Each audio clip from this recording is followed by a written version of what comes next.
এবছর 31 ডিসেম্বর কিভাবে সেলিব্রেট করেছি চলুন দেখিয়ে দিই আপনাদের।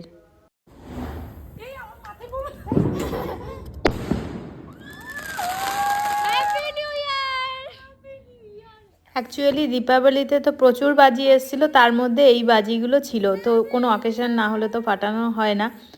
এই কারণে সবাই মিলে ভেবে রেখেছিলাম যে আমরা হয় 25শে ডিসেম্বর নয় এই 1 জানুয়ারিতে ফাটানো হবে। তো রাত্রি বাজে এখন ওই 12টা 15 মতন। তো আমরা যখন এই বাজিগুলো ফাটাচ্ছিলাম, আমার পাশের বাড়ির বোনেরাও চলে এসেছে আওয়াজ পেয়ে। ওরা ভেবেছে হয়তো আমরা ঘুমিয়ে পড়েছি, কিন্তু যেই দেখছে যে না বাজি ফাটানোর আওয়াজ হচ্ছে, ওরাও চলে এসেছে।